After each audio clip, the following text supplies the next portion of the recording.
Ինչքան լեզու գիտես, այնքան մարդ ես, ասում է ժողովրդական ասացվածքը։ Ջավախքում էլ ավելացնում են, եթե վրացերեն գիտես, ուրեմն գործ էլ կունենաս։ Հենց այս գործ ունենալու հեռանկարն էլ մնում է վրացերեն սովորելու գլխավոր պատճառը, գլխավոր, բայց ոչ միակ։ Ի վերջո, բոլոր վրացերեն իմացողները չէ, որ գործ ունեն։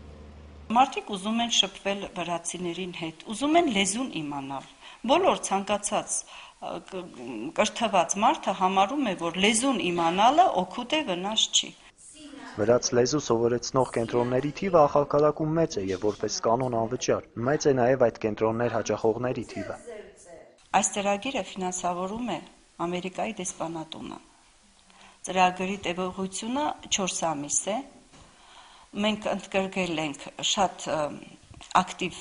երիտասարդներին, մենք նաև ունենք նորություն, բացի դրանից, որ սովորեցնելու ենք խոսակցական լեզուն, նաև պետք է սովորեցնենք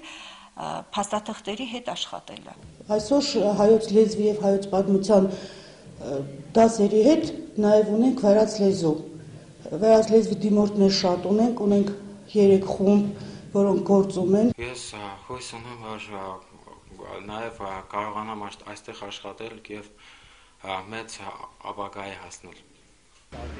Որպես կանոն այս խմբերը ֆինանսավորվում են միջազգային կառույցների կողմից։ Այս գործընթացի սկիզբը Վարդերի հեղափոխությունն էր։ Մինչ դա վրացերեն սովորելու դեպքերը եզակի էին և մասնավոր։ Մենք վերցրել ենք այնպիսի երիտասարդներին, ովքեր արդեն ունեն բազա, որ նրանց հետ աշխատելը հեշտ լինի, քանի որ դուք հասկանում եք 4 ամսվա մեջ շատ դժվար կլինի, եթե 0-ից սկսեինք։ Վրացերենի իմացության առումով փոփոխությունն արդեն ակնհայտ է։ Այժմ շատերն են խոսում և հասկանում վրացերեն, իսկ թե ինչ կտա և ուր կհասցնի ջավախցուն վրացերենի իմացությունը ցույց կտա ժամանակը։ Միասնիկ Խրիմյան, Աղասիմ Ալքոնյան, Երկիրն այսօր, Ջավախք։